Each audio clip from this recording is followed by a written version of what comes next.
Hello everyone, it's Shane Kanto here for the Wasteland Reviewer YouTube channel, and it's been a little while before I got a chance to actually review this for my channel, but I got to see Rogue One opening night last Thursday, and I was very excited, as I'm a huge fan of Star Wars. I got to see opening night of Force Awakens last year, which was amazing, and I was pretty excited about this movie, and I left the film feeling very good about it. There's things I didn't like about it, and I'm going to talk about those in my review, but overall, I really enjoyed the film. Maybe a little biased, because I am a huge Star Wars fan, but overall, I thought this was a really well done film. Could have been done a little better, but I left very satisfied. Now, I'm going to start off by talking about Gareth Edwards, our director for this film, and he most recently got a chance at directing the Godzilla film, which I liked. It was a bit slow, and the characters weren't the greatest in my opinion, and I was interested to see what he did with Star Wars. And overall, I think he did a very good job. His storytelling was engaging for the most part. Towards the beginning of the film, it was a bit choppy and kind of took me out of the film a bit. And I'm not going to blame that completely on him. I'll get to that in a little bit. But his way he shot the action was impeccable. The action in this was amazing. And seeing as this is a legitimate war film and not just another Star Wars movie, that was really important. And he did a great job with that. And overall, the pacing, the first act of the film was kind of dragging, except for our opening sequence, which shows a little backstory. But after that, and once we get to a certain point in the film, it kind of drags and it's a little choppy, and I was a bit confused and a little out of it for about 15 minutes trying to get my bearings, and honestly kind of was missing the crawl. And I know they made a big thing about this not being one of the actual series films for Star Wars. It's not going to have that traditional Star Wars crawl, but the issue was that they made it open like a regular Star Wars movie, so you kind of just dropped in without any explanation. So I think it would have benefited from that, but overall, once you hit the second act, and by the third act, you're in it, and you're in it. It's exciting, it's thrilling, it's fantastic. Now, the visuals. The cinematography was done by Greg Fraser, and you know what? This film was beautiful. The CGI was fantastic. I know there's going to be some people complaining about some of the motion capture work, bringing back some older characters, but I was fine with it. I thought it looked great, and it didn't take me out of the movie.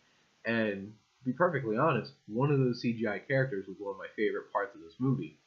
But the action sequences beautiful, the fighting was beautiful, the space shots, the different locales, all the shots were impeccably shot, and there's so much attention to detail to this. I thought that was really well done, and I thought the visuals were fantastic. Now, from a story perspective, the first third of this movie was really choppy, and I didn't know where it was going. It was going back and forth. But once the story got focused and the writing got focused, I thought that it did a great job of moving the story along and making you feel engaged in the story, understanding what they're trying to do with the story. And in terms of going into the writing of some of the characters, one of my things about this movie is I wish there was a little more writing to some of the characters. Wish that you could have made a little bit more of a connection with them, because Jyn Erso is a great character, and by far she is the most character with the most depth. I really liked Galen Erso. He had a great connection with this film and his daughter. I do wish that Diego Luna and Donnie Yen and Wen Zhang, all their characters had a little bit more to them. But you know what? I still felt connected with them, so this film did its job, and Gareth Edwards did his job trying to get you to feel with them. I wish I could have felt a little more for them. The way some of these characters were written, though, some of the dialogue was fantastic, and K2SO had some of the best lines on and on and on in this film, and honestly, some of the characters were absolutely fantastic and stole the film. I think the two biggest disappointments when it came to characters were Orson Krennic, who's your main antagonist. He felt more like a General Hux type character from Force Awakens, played by Donald Gleason, which he wasn't your main antagonist, and it's fine. He was an obnoxious, bureaucratic imperialist. So was Krennic, but he didn't really stand out compared to the two other villains in this movie, which Tarkin and Vader. And just to warn you all, Vader doesn't have a whole lot of screen time in this movie, so don't go and expect, oh, I get to see a Darth Vader movie. He stole the movie in like 5 minutes. And Tarkin was fantastic and a much better villain than Orson Krennic. And I know that you get a lot of his backstory in, I think it's Catalyst, the Rogue One novel.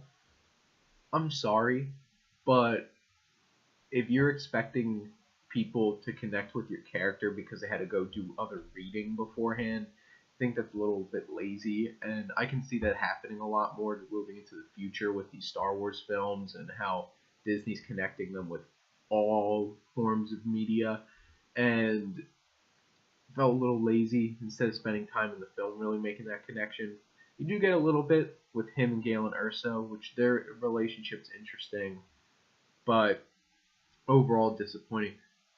Biggest gripe with this movie is one of the characters that drives the first act of the film, Saul Guerrero. Terrible. At least to me. I wish he wasn't in the movie. And which really upsets me, which I'm going to segue into talking about the acting.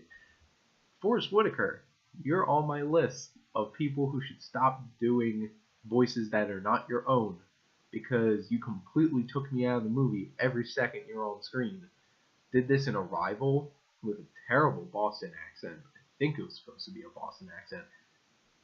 I don't know what he's trying to do in this movie, and I don't know who told him to make his voice like that, but it's pretty bad, and took me out of the movie, and did not like that, and I didn't like his character. But overall, the rest of the acting was honestly really good.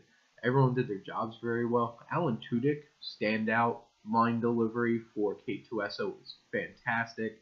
Donnie Yen, Wen Zheng, their interactions were fantastic. You could really feel, honestly, they really helped that relationship, which you don't get a whole lot of backstory to, but you really feel the chemistry between the two of them. Felicity Jones does a great job and carries this movie. There's a really emotional scene, and she really carries that scene fantastically.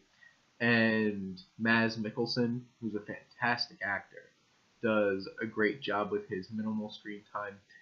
Even though I thought Orson Krennic was kind of wasted, Ben Mendelsohn was obnoxious, and I wish that he had a little bit more time to, because he's the kind of villain that you want to see chew the scenery.